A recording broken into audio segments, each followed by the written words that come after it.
There we go. Good evening, everybody. It is Monday night here at the BTA Network. This is Monday. It's time for Monday Mayhem. That means we've got stories that, well, didn't quite make the radar, but they're still good. Some are good, some are funny, some are downright, huh? Anyway. And we've got one today that I'm going to be fronting for a very good reason. Okay. You know what I'm talking about, Shirley. Maybe, but let me do the intro real quick.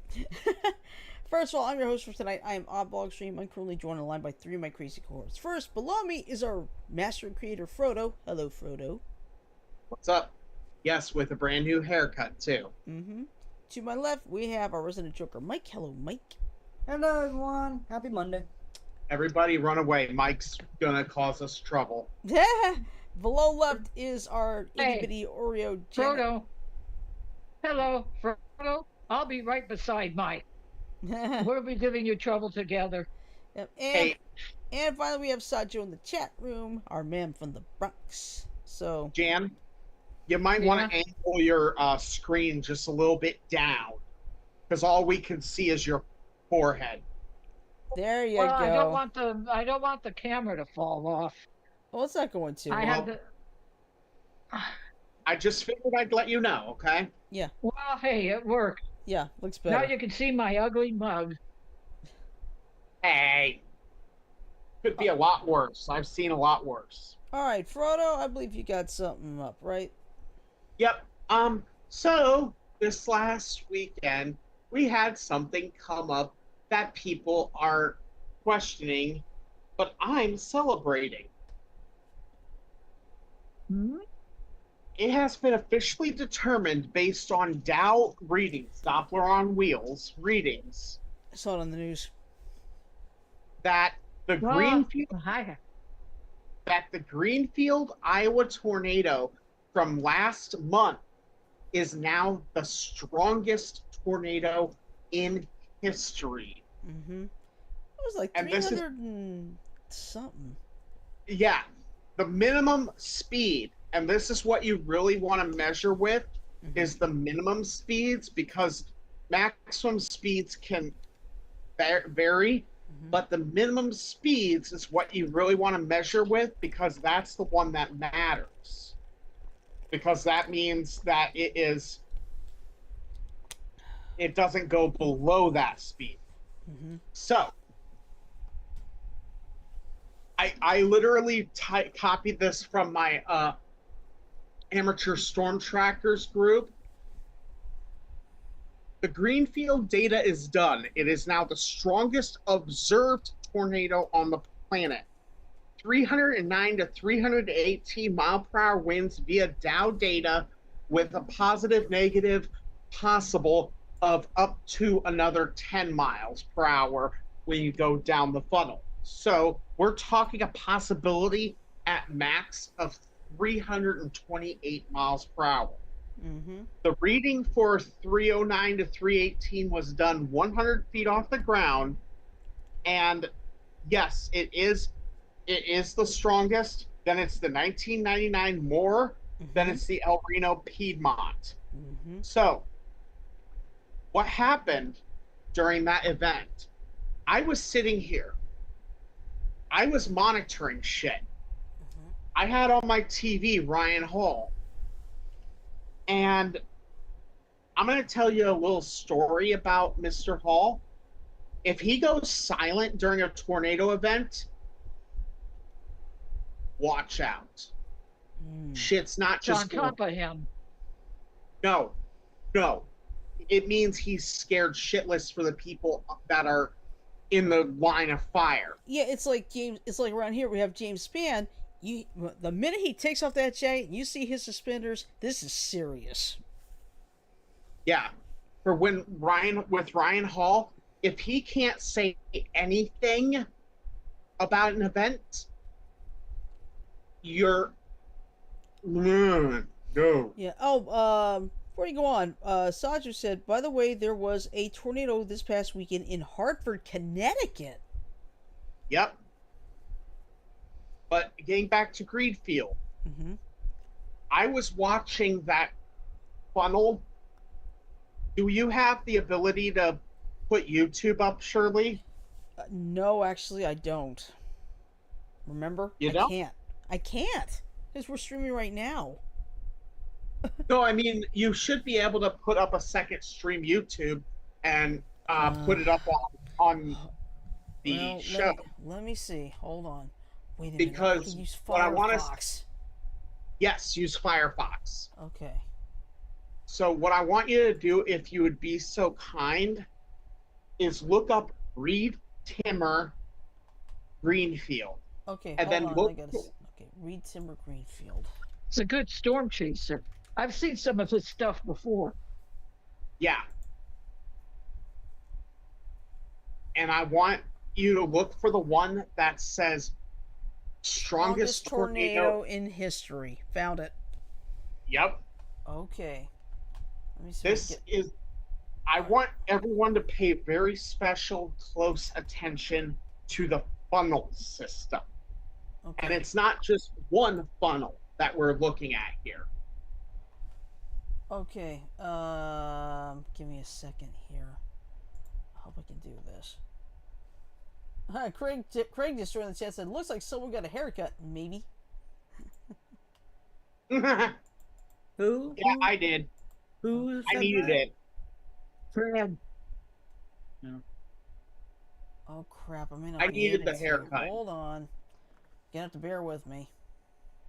Ralph, We're still here, guys. We're little technical glitches, and I can see what's going on my screen up there. So I'm I'll tell monitoring you this. what. I'll tell you what. If I was ever caught in a tornado, I think I would be doing a little bit more purging than I did earlier this afternoon. Oh shoot! It's not showing up on my end. I Yeah, and can't it's not get it. showing up on the stream. Okay, Yeah, I can't get it. I'm sorry. it's all right. So let me put it in perspective for everyone.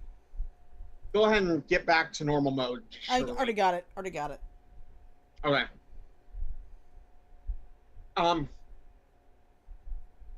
In the enhanced Fujita scale, they've gotten to the point where they're basically saying that 200-mile-per-hour winds are an EF5. Mm-hmm. The original Fujita scale had 300. Yeah. Here's the thing. I'm still very heavily in support of raw data being the end-all, be-all of tornado strength measurement. I don't care how much fucking damage that thing did. I don't care, to be blunt. Yeah, the people that it affects, I'm sorry, but I don't give a shit because damage is subjective. Mm-hmm. Because it's taken from the human eye to the human brain and it's processed to a piece of paper or whatever they have. Mm-hmm. The problem is radar data is objective. It doesn't give a fuck. Okay? And if you've got a gate to gate over 200 miles per hour, which gate to gate, for those that don't understand the terminology, when you are looking at a tornado vortex signature on radar and looking at in velocity mode, you get the red and blue couplet, which have no white in the middle. That means that it's a couplet and it's ready. It's able to go tornadic instantly. Mm-hmm.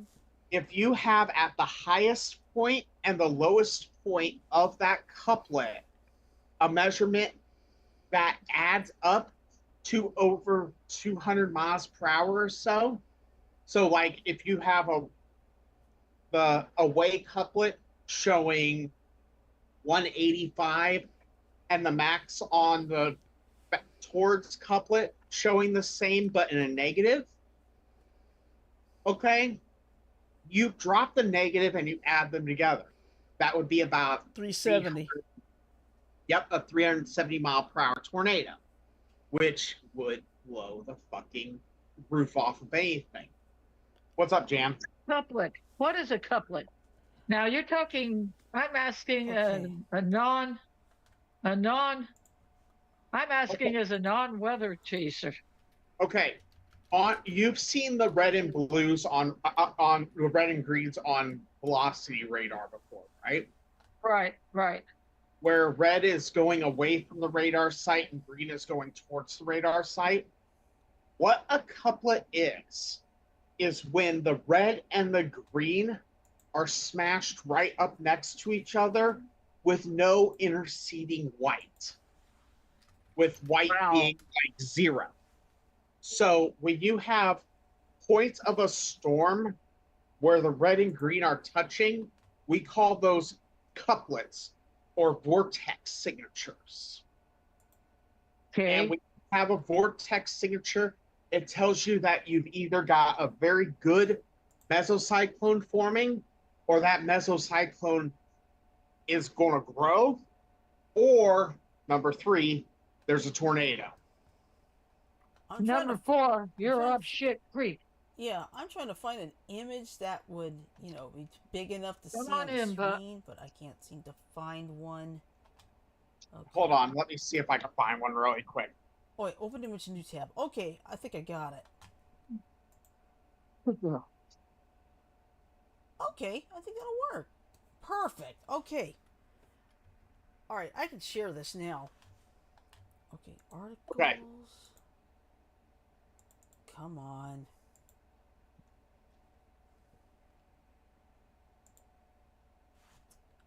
Okay, this is not working the way I want it to. Hold on, bear with me.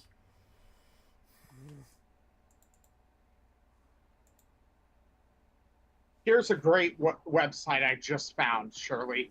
This would help. Ugh, If you can get this working. website going, this will be perfect for it. Okay. Because this gives you the details on how a couplet actually looks. Yeah, the problem is it seems like I got a Zoom update and all. I don't know if this is gonna let me do this or not.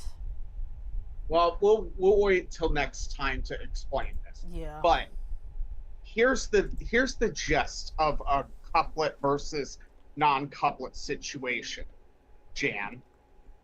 When you Okay. when you have the red and the green separated by white, that means that it's not a couplet, that the chances of it forming a tornado at that point are very, very slim. The thing is, the closer those two colors get together, the higher Okay. the chance of a circulation forming. So that white cream on your hands could be used as a couplet demo. Well, the white stuff, think of it like oil. Right. Okay, you got the wind going one way and the wind going the other. You got the oil in between. If the oil's there, it's going to prevent a tornado from forming. Right. But the more and more speed you get in and out of that oil's going to start dissipating until the oil is gone, the white is gone. And then it's going to be a couplet where the red and green are smashed against each other. Gotcha. Okay. Thank you And for then- the explanation Yeah. and So- giving me the explanation in English. Yeah, because believe us, Frodo and I would know the jargon, but trying to explain it in simple terms isn't always easy. It really isn't. And that's why I chose to use the oil. Yeah, that's a Yeah. good idea. It's like when they when they put out the tornado watches warnings. I love how some of these meteorologists they put out tacos, like they say that the ingredients for the tacos are the watch. The tacos actually made, that's the warning. I feel like that's pretty neat. And then you got particularly dangerous situation taco warnings where you got a mountain of tornadoes of tacos coming your way. Yeah. And then you've got the taco emergency where it's entering your mouth. Mm-hmm. That's pretty much what it is. Yeah. Anyway, when Thank you for the explanation, Frodo. I appreciate it. when the Greenfield tornado was going on, I was monitoring it on my radar suite. Radar Omega, I have GR level 3, I have my radar, I have GR analyst. I have so many different radars on my computer, I can correlate all of them. Just boom, boom, boom, boom. Okay, and using all those different radars, I could see different aspects of the storm. Watching the Greenfield data on the day it happened, I was literally sitting here. My wife was sitting right there, like she always is. Mm-hmm. Sarah, pop your headphones off for a minute. I can hear you guys. So I was sitting here. I was talking to Sarah. I saw the Greenfield situation going on, and actually, my neighbor Nick was right over there. Mm-hmm. Oh, yeah, you said. And me and Nick have been storm spotting for years and years. And I looked at the Greenfield data on GR level 2 analyst. I was looking at on Radar Omega, and I looked at the differential. My not differential. It's correlation coefficient. Yeah. Which correlation coefficient basically means, is there anything but rain in that storm? Mm-hmm. It asks that question. The lower the correlation number, which means the darker the color, the less similar in size and shape thing it saw. I have seen colors on radar that were really, really dark maroon. That could have been a really strong cell or a very strong wind echo. But when you're talking about correlation coefficient, what you're looking at, the radars use what's called dual polarization technology. Mm-hmm. What that means, in the old days, we only had single pole radars, which were like this. And all it could tell you was, is something falling from the sky or is it not? Okay? Mm-hmm. As it swept the sky. When you add the second pole, which basically does this, to the radar beam, Mm-hmm.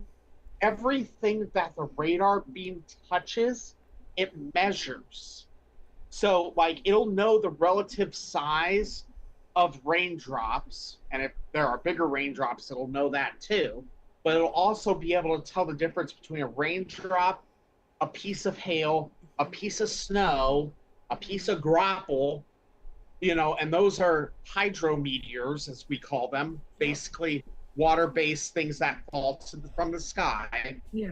Okay. And What kind, something that doesn't equal up. Okay, go ahead, Janet. okay. What kind of radars are the round ones like you see at the airports? Those are Are those just simple- Dopplers? Those are, yes, they are Dopplers, but they're an older technology that's mainly used for planes. You don't need dual polarization to bring in a 757. Yeah. Okay. You just need, when you get into dual polarization radars, you're talking about military access and weather access. Yeah, And as I said, Go ahead. go ahead. Go ahead, Shirley. Okay, anyway, I know when I went to the open house at the National Weather Service office in Calera, you got the office right there. The actual radar is across the interstate. Oh, yeah. But yeah, these radars that use dual polarization, which allows the radar beam to do this, Mm-hmm. literally allows it to measure what's in the sky. And let's say you've got a tornado sucking up debris. You got piece of house, cow, any number of things flying through the air. The dual You'd polarization. have to do a Twister reference. I had to. I couldn't resist it. You didn't think I caught that, did you? I wondered if anyone else did. But Did you catch the Twister reference, Shirley? Yeah. How about you, Mike? Did you catch the Twister reference? I'm not. But Yeah, yeah, he's listing these things that could be in the air, and he goes, da da da da, cow. Yep. Because I remember, because Frodo, you were talking about this in Greenfield. I literally saw that story tonight on Nightly News. Literally. Oh. So. Speaking of weather, Saturday night was very, very strange. Yeah, I saw the pictures. That was crazy. Well, okay, that was looking to the south. Mm-hmm. Looking at north, east, and west, both sides, it was very pink. Lavender, which we normally don't ever see that. Mm-hmm. It caught us off guard. It was me, Ash, and Tim went out for a walk because we noticed it, and like that's the strangest thing we ever saw. And that's when we went over by the rec center and took those pictures. But yeah, getting back to what's going on, correlation basically means, is everything in the air roughly the same size? If it is, you're going to see a pretty high correlation coefficient, which relates to like a pink color. Mm-hmm. As that correlation coefficient goes down, though, that color gets darker and darker. the darker that color, the less like everything it is. Mm-hmm. So when you have a tornado sucking up debris and throwing it in the air, the radar is actually seeing the cross section of whatever it is, whether it be cow, house, propane tank, truck, any different windmill, debris. anything. Anything that would bring it. Yeah, anything. Mm-hmm. It's just seeing that cross section as not correlating with what the rest of the stream is showing. Yeah. The data. Yeah, because I can go back to April 27, 2011. I mean, there were so many, there were so many of those correlation coefficients. Yeah. I can't say it, but there were many. If I'm not trying to pronounce it to make it clear of what I'm talking about, mm-hmm. if I'm in a weather circle, I'll just call it the CC. Yeah. But I mean, that day alone had so many debris. They used to call them the debris ball before they called the CC. But they had the tornado vortex signature and so forth. So it's like, holy shit! There were so many. We had 62 that particular day. Yeah. Yeah, there was quite a few tornadoes that day. But I was watching. Not a question, Shirley. Oh, what year was it you and I tracked the debris balls? It wasn't We were debris sitting balls. on our computers. No. We were watching live tornadoes from El Reno in 2009 when it hit the pig farm. Yeah. Okay, go ahead, Frodo. But when that storm happened for Greenfield, my wife will tell you straight up. I looked at her, I looked at Nick, and I said, Greenfield's about to go smoky. Mm-hmm. And I'm like, this tornado does not look pretty. This does not look good. Greenfield's about to get whacked. Yeah. And what happened? Oh, it got whacked. It got whacked big time. Was it 4 people were killed? At least 150 homes were destroyed. Here's the thing. The only reason the Greenfield tornado is not getting rated EF5, even though it fucking deserves it with the speeds it had, the only reason it's getting rated that as an EF4, high-end EF4, luckily, is because most of the buildings in Greenfield that were damaged or destroyed by that tornado were not constructed strong enough for an accurate EF5 reading. Yeah. The problem that I have with that, like I said before, damage is subjective. It's based on the whims of the person taking the measurements. Mm-hmm. Whereas radar data is objective. It doesn't give a shit. Yeah. Fujita, go ahead, Jan. Just gonna say, my grandma, when she was alive, she told me tornadoes, they can destroy 3 houses in a row, skip 2, destroy 3 more, skip 3, destroy 4, virtually skipping over houses on the same block. Yeah, it can do that. Mm-hmm. And here's the thing. Back in the day when Fujita first made his scale, he was dead on accurate. And I'm going to give him all the credit in the world for the scale he created. Okay? We did not have the dual polarization radar technology that we have now.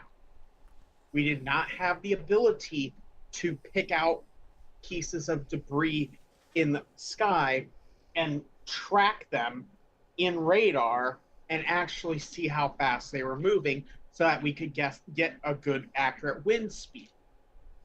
In the days that Fujita did his studies of tornadoes, the only way you could get any kind of information about a tornado was after it had passed, after it had done damage, and you used that damage to estimate the wind speeds. Okay? Vegeta did great there. Today, we have dual polarization radar deployed pretty much throughout the country. Mm-hmm. If you see a National Weather Service radar site, you can almost be assured it is dual polarization capable. Okay? What I'm going to say is from now on, I'm just going to say it. If we have a read on a tornado situation and it shows as potentially higher than the EF5 rating on the enhanced Fujita scale, it can't be labeled as an EF4. We need to start actually giving these goddamn tornadoes the ratings they fucking deserve. And Greenfield is an example. It's rated as an EF4 right now. It deserves an EF5 rating because of that Dow reading. No. Well, there's a way to see when that happens on that. What do you guys think about that? Yeah, I agree with you. I agree. I think it's time I to... wish, But go ahead. I wish there would be a day where the technology gets advanced enough that nobody dies from tornadoes or hurricanes for that matter. I would like to see someday when the technology gets advanced enough that can come true. Yeah, but unfortunately, there's just one problem. Technology might tell you. It's up to the people, though. Yeah, you get these Janet? a-holes, especially Janet? during a hurricane. What?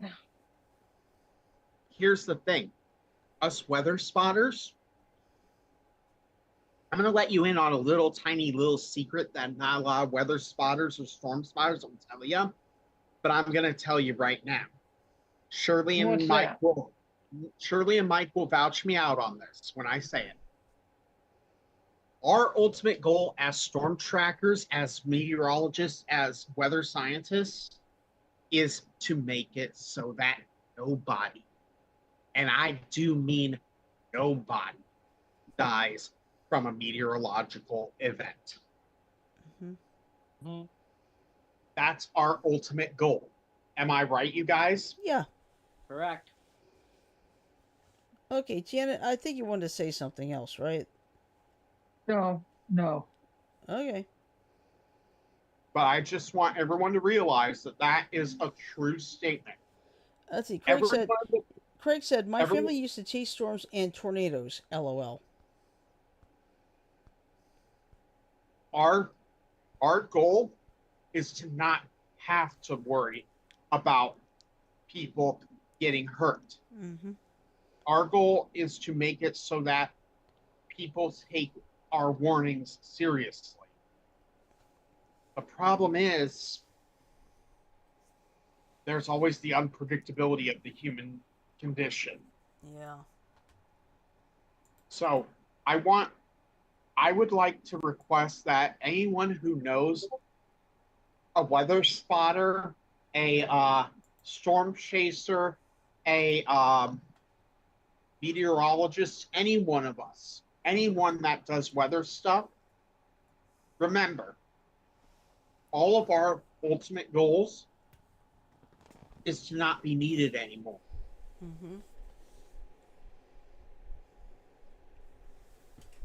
That's a fact.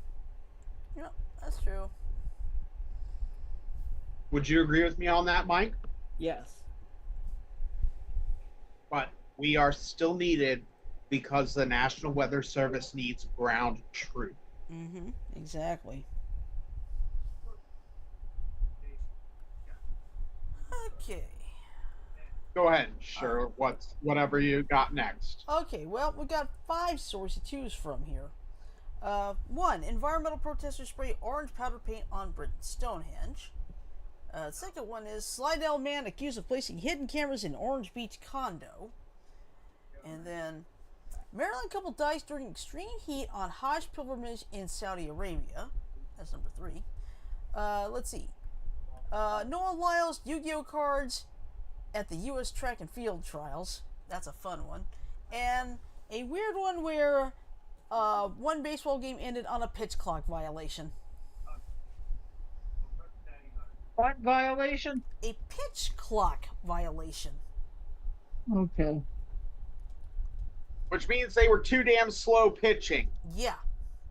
I think that pitch clock Hey, how is about stupid. doing that funny one? Oh, with the Olympian and the Yu-Gi-Oh cards? Sure. Yeah. All right, I'm gonna see if I can get this to work. Because I am really peeved right now that I can't get this to work right. From what you Also, told me, from what you told me about that, it's fodder for a lot of memes, isn't it? Mm-hmm. yep. That's Also, not guys, it. before Go ahead. um, I just want to say, if you are in the Midwest today, specifically in like Minnesota, Wisconsin, Iowa, Illinois area, Mm-hmm. initiation of the storms that's going to start today is going to be a little bit delayed, but we are still expecting some rapid intensification, which means that we are expecting something to happen. Mm. I'm just going to send you guys this post from one person I trust named Lane, who runs the Midwest weather. The cap held out a little bit in northwestern Minnesota, better than we anticipated. Mm-hmm. But that doesn't mean the risk is over. Yeah. Look. We still have a chance of a Now is possible not the great storm. time to. Now is not the time for people to get complacent, right? Right. Exactly. Okay. Now let's get to this story here. Everything we know about Noah Lyles, Yu-Gi-Oh cards, and a bet with Chase Ely, and this was posted today. So here's what happened. I love the very first sentence. It's time to duel. At least that's the spirit embodied by Noah Lyles as he emerged victorious in the 100 at the U.S. Olympic Track and Field Trials. Lyles, 26, qualified for the Paris Olympics, where he will have the chance to earn the title of the fastest man in the world. His secret weapon? Trading cards. Yu-Gi-Oh cards, to be exact. In 2 consecutive rounds leading to his win, Lyles pulled a Yu-Gi-Oh card out of his bib and flashed it to the camera before the heat. So, what's the story behind Lyle's new tradition and why Yu-Gi-Oh cards? Now, for those who don't know about Yu-Gi-Oh, it's basically a trading card game played around the world. Its origins were as a manga created by Kazuki Takahashi that tells the story of a Rest teenager. in peace. Huh? Yes. Rest The in peace. late Kazuki Takahashi tells the story of the teenager who comes to possess a magical relic of ancient Egypt that contains the spirit of a 5,000-year-old pharaoh. Eventually, the card game depicted in the manga became so popular with Japanese readers that it was turned into a physical trading card game in 1999. Yu-Gi-Oh! Soon expanded worldwide with the release of cards in North America in 2002. Look down at Frodo, Shirley. Huh? Look down at Frodo and look at what he's holding up. Hold on, give me a second. Oh, what is nice. that card? I can't see it. This one is DD Ghost. Okay, that belongs to, what's his name from Arc 5? Yeah, me and my wife have quite an extensive collection of Yu-Gi-Oh cards. Yeah. Okay, followed by dubbed anime, movies, and video games that became wildly popular. The card game, which is published by Konami, continues to release new cards and host tournaments around the world. Games held by 2 players are called duels. The game consists of 3 basic types of cards: monsters, spells, and traps. And the basic objective And the one I showed was a monster. Right. And the basic objective is reduce your opponent's life points to 0. Each monster card has a unique attack and defense value, and many have powerful effects. The idea is to use your monsters to battle those of your opponent, dealing damage equal to the difference in attack value, and clearing the way for direct attacks. Spell cards can help fortify monsters and deplete your opponent's resources, but some can also be used defensively. Trap cards can catch your opponent off guard and swing a duel's momentum back in your favor. Yu-Gi-Oh! Has introduced many new mechanics and type of monster cards in its 25-year history, making it a much more complex and strategic game than the original iteration, but the basic principles still apply. Now, why did he have Yu-Gi-Oh! Cards at the U.S. Olympic trials? Lyles said a running bet with world champion shot putter Chase Ely is the reason behind his new tradition, and it has to do with the love the 2 athletes share for anime. If Lyle continues to draw Yu-Gi-Oh! Cards before races, Ely will wear the famous Rock Lee leg weights inspired by the Naruto anime during her finals. Me and Chase Ely got something going on, Lyle said. She said, if I pull out Yu-Gi-Oh cards each round, she'll wear the Rock Lee weighted shoes and drop weights during her finals. So I've got to live up to my part of the deal, so she lives up to her part of the deal. That's funny. So, what cards did Noah Lyles show at the U.S. Olympic Trials? On the first day of competition, Lyles pulled out a Blue Eyes White Dragon monster card, arguably the franchise's most iconic card. Blue Eyes White Dragon has the highest attack value of any normal monster in the game, and was the signature monster used by the series' anti-hero Seto Kaiba. And before I go on, I just want to say this. Eric Stewart, the voice of Seto Kaiba, has pretty much acknowledged this. And I'm just gonna say, it's not the number one most famous card. I'm sorry to say, but there's another card that's a little bit more famous. Mm-hmm. Well, I was gonna go a level further than just Dark Magician. Yep. Especially in teenage boy circles, Mm-hmm. Dark Magician Girl is really kind of, yeah. All right. Anyway, this card has been printed countless times in many different rarities over the years, but the first edition print of the card from 2002 is highly sought by collectors and is very expensive. One listing on eBay has the card, which was graded a Gem Mint 10 by PSA, priced at $150,000. All right. The second card he showed was Exodia the Forbidden One, a card arguably just as iconic as the Blue Eyes White Dragon, and the monster used to defeat Seto Kaiba by the series protagonist Yugi Muto, who duels while being possessed by the spirit of the Egyptian pharaoh in the pilot episode of the anime. Now, Exodia is not a strong monster in terms of stats. It has just 1,000 attack points compared to the 3,000 of Blue Eyes, but its effect is unstoppable if applied. If you hold Exodia in your hand, along with the 4 other necessary pieces, the right leg, left leg, right arm, and right arm, oops, they said right leg twice, you automatically win the duel. First edition copies of this card can also fetch a pretty penny, but it's unlikely these expensive versions were used by Lyle and stuffed into his bib. It depends on which version you want, Lyle said of the cards. Not all of them are expensive. Some of them you can find for $15 to $30. Some of them you can easily pay $500. So, Now, what cards could Lyles pull out next? Now, Lyles is scheduled to run the 200 on Thursday and is the prohibitive favorite in the event. So which Yu-Gi-Oh card could he show next? Red Eyes Black Dragon and Dark Magician are intriguing options. Both are iconic and used by Yugi Muto and others characters in the anime. Red Eyes belongs to Janucci, aka Joey. Janucci Kazana. Yeah. But what about Paris? If Lyle wanted to save the best for last, he could bring the legendary Egyptian god cards to the Olympics. The 3 cards, Slap for the Sky Dragon, Obelisk the Tormentor, and the Winged Dragon of Ra, are incredibly powerful effect monsters and play a significant role in the events of the anime. Of course, you can't use them in the actual game anymore, so... Which ones? The 3 Egyptian god cards.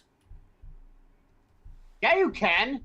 You can use them in a duel? I thought you can't use them in the official game anymore. There's 2 versions of the Egyptian god cards. Huh. You've got the legal for play versions, which are kind of dumbed down versions of them. But there's also the not legal for play versions, and the reason they're not legal for play is because the back of the card, and I'm going to pull out the card again, because just to use it as a demo here. Okay. Sorry, I keep it in my phone case. That's fine. Okay.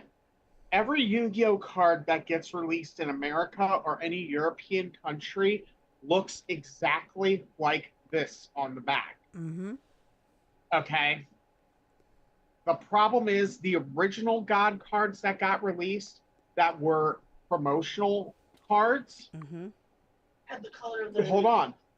Do not have the Konami printing. Do not have the Yu-Gi-Oh trading card game printing on the back. And the entire card color back is based on whichever card it is. Like Cypher, So if you Cypher have- being red, Obelisk being blue, and Ra being yellow. Exactly. So when you have those type of cards in your deck, and if you have no sleeves, which nowadays most players will play with sleeves, but it still wouldn't matter.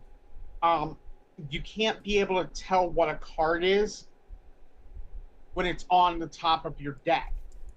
You have to be able, it has to be completely random.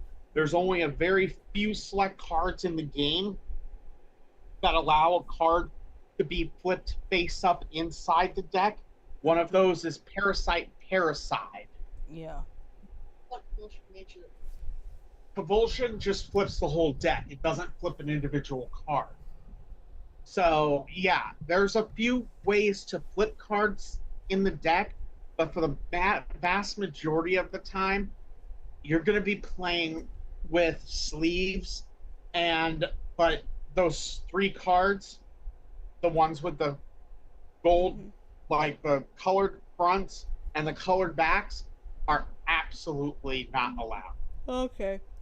But I want to meet. I want to get. I hope my crunching candy is not making a lot of noise. We can't even hear it. All right. Anyway, I want to make this suggestion. Konami, please put this guy in Duel Links. Make him a playable character, because if he likes Yu-Gi-Oh, it'd be a great fit. I would think. I think he'd be a great fit. Yeah. Imagine here. Can you imagine having him playing against, say, Yuya, or it'd be hilarious as hell. It's like, Konami, please put this guy in there. Konami is getting a little bit of free publicity from him using the cards. Yeah, that's true. That's a good thing. Uh-huh. That is a good thing. But yeah, I'm just saying for... Really, honey? I found something interesting, but this one doesn't go on stream. Okay. This would be probably more for Mike, though. What's that? Link I just posted in the chat. What chat? Zoom. Oh, hang on. Which link? Second one? Second one. Okay. Now you Well, I got figured that, Shirley. Hmm? What? Yu-Gi-Oh! Orica anime girls. Huh? What are you Really? talking about? It's in the Zoom chat. Put the Shirley. It's a second link in the Zoom chat. Okay.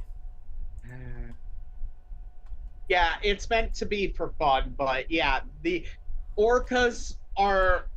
the orcas are kind of cute. Orca cards are considered... Okay, I'm not gonna. I got Surely look. It's like, I nope. forgot you're a T. Frodo. I forgot you're a TNA man.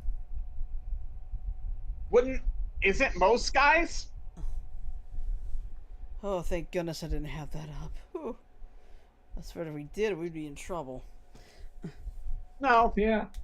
Definitely NSFW. Mm-hmm. Yes. Or NSFS. Not safe for stream. If you showed that on the show, we'd get a strikeout with YouTube. Yeah, I probably would. But we're not going to put it up on stream, but if anyone's curious, you can always ask me, and if I deem you worthy, I might. Sajo's thinking about it. Mm-hmm.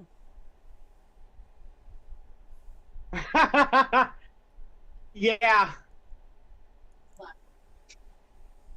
Yeah. You want to talk about something funny, Sajo? Craig is talking about angels. Well, my actual Yu-Gi-Oh deck is a fairy deck. They are in Japan. Yeah.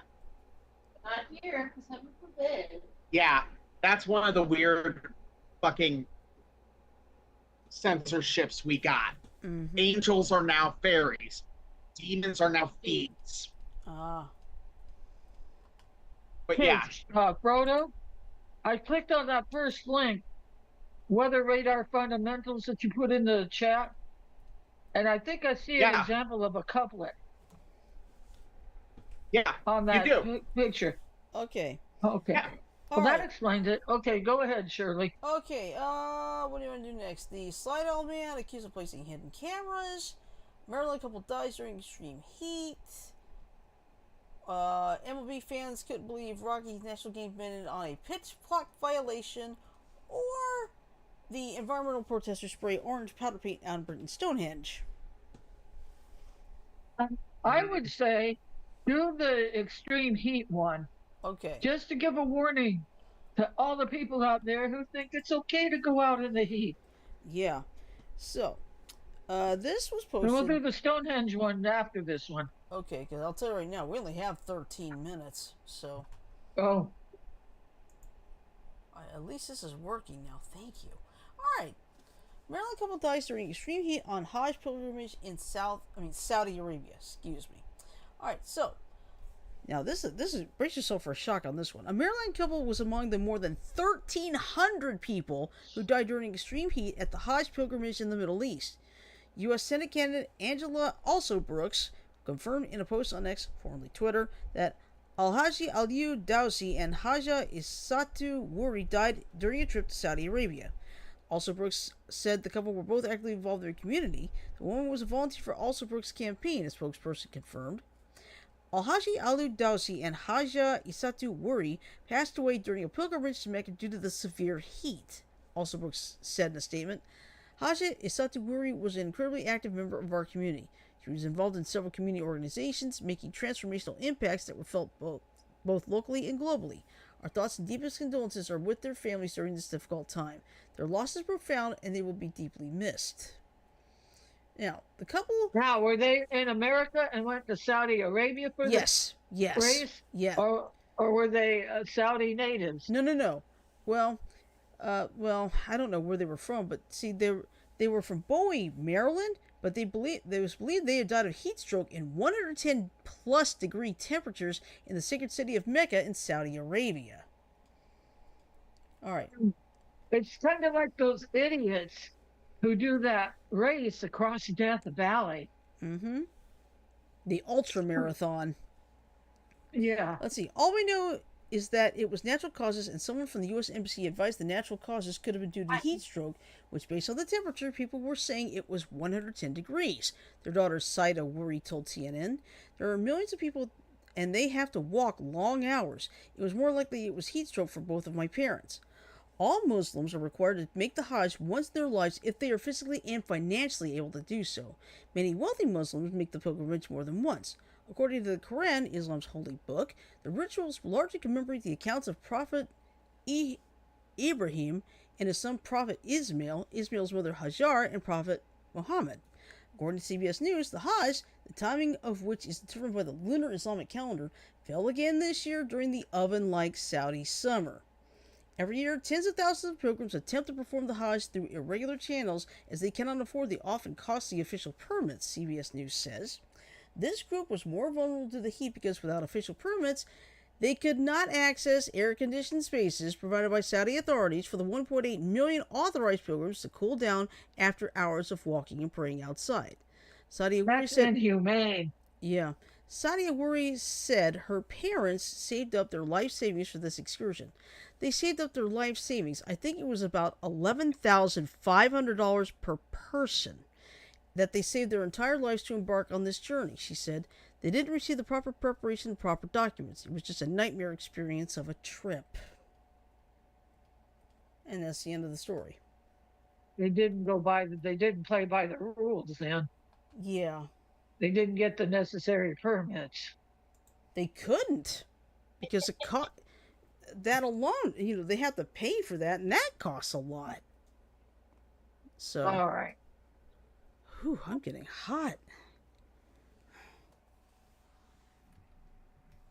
All right, so let's go to the environmentalists.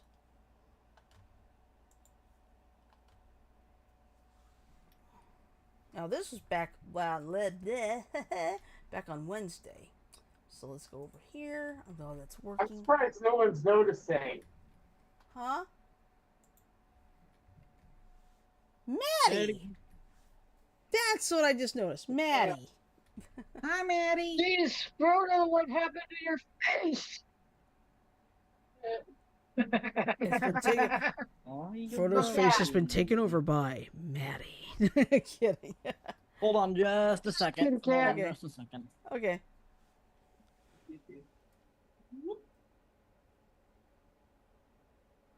Hello. Yo. Meet Lulu the second. Aw. Oh, is that a bug from an anime? It's Pikachu. Yeah, this is Pikachu. Oh, So- okay. It's from Where did Build-A-Bear. you get him? Oh yeah. Man, I Too miss bad my Maddie Build a likes Bear. the- We lost our Build a Bear 10 years ago.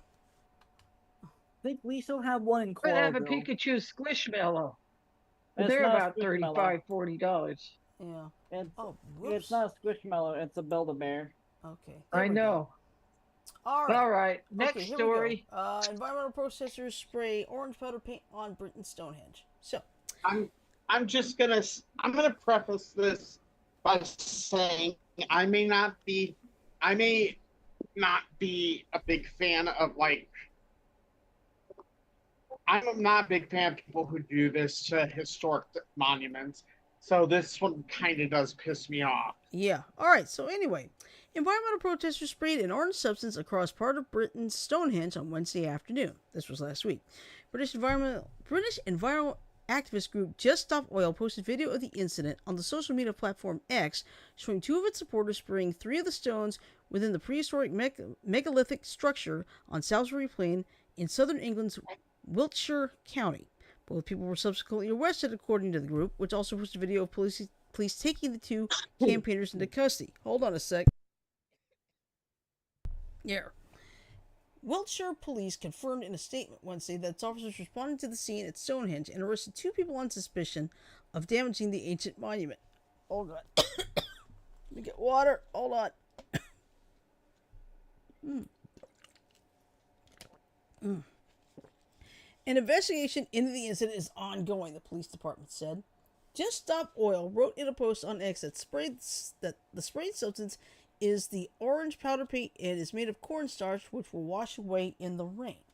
But the urgent need for effective government action to mitigate the catastrophic consequences of the climate and ecological crisis will not, the group added.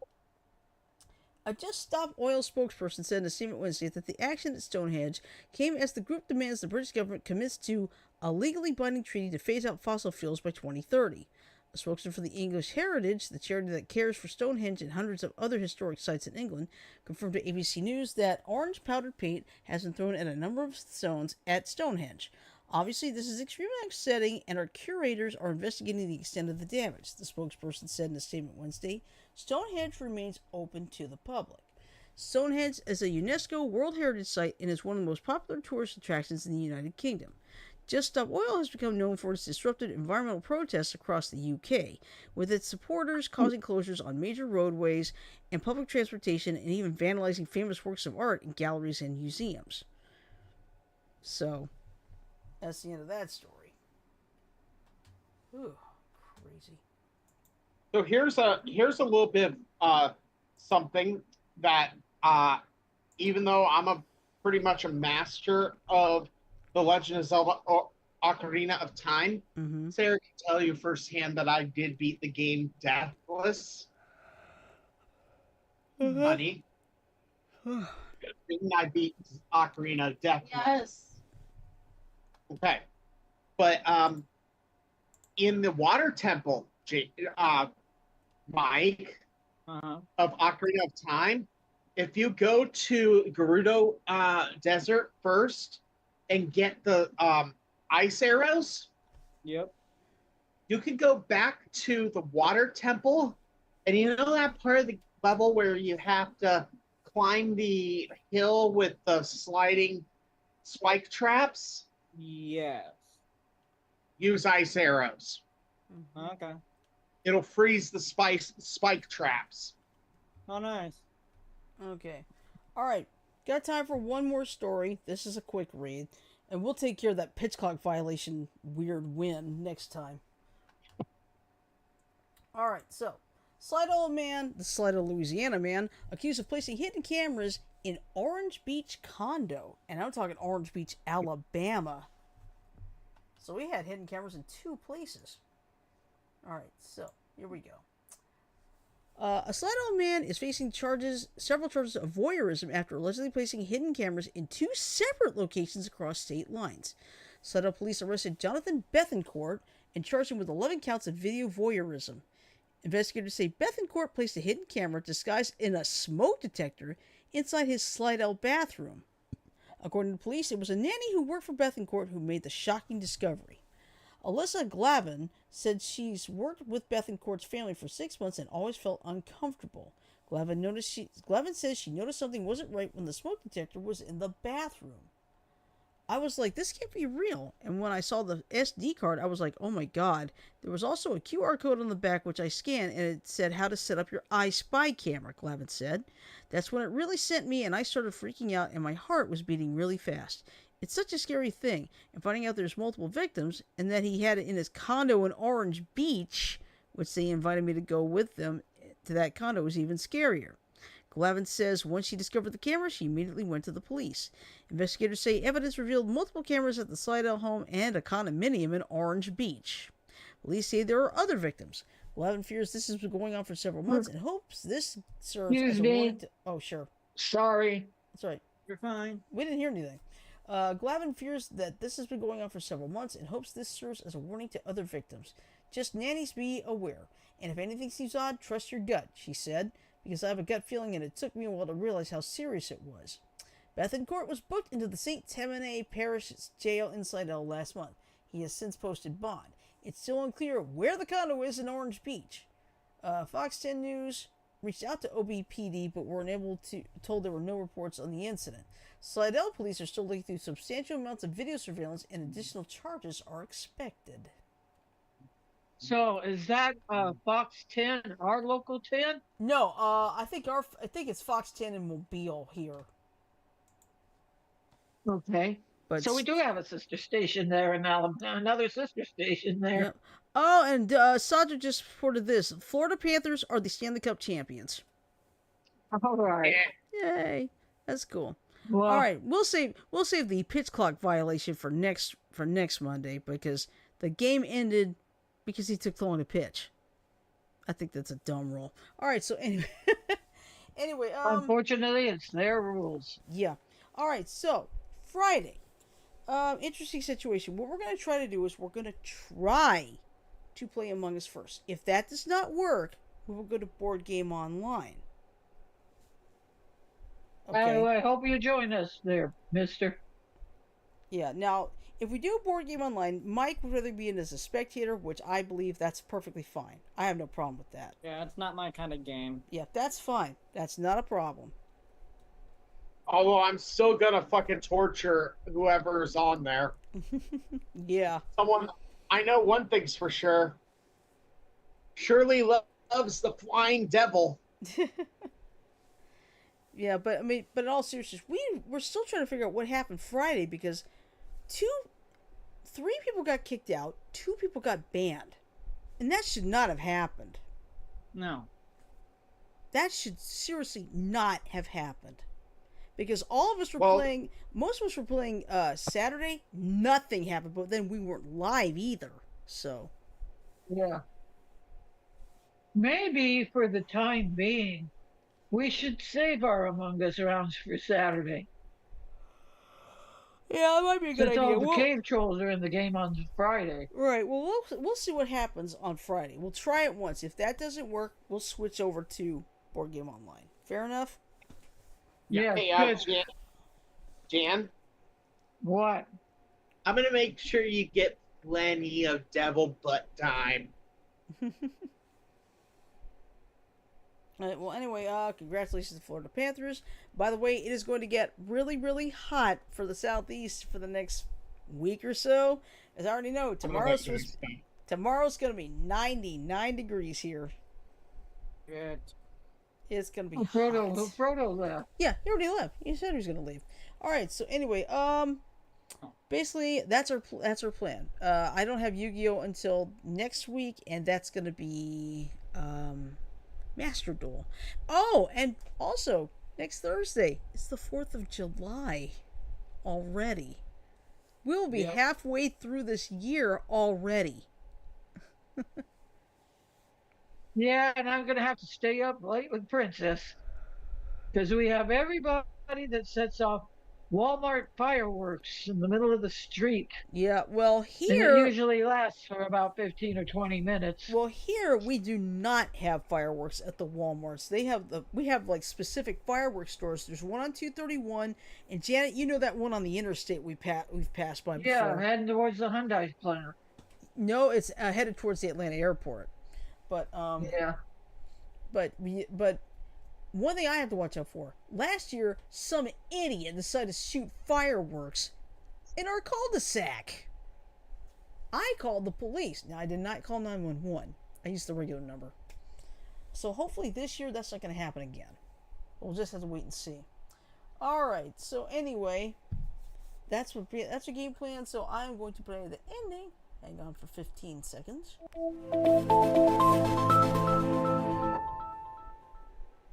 These headphones, they're so wonderful.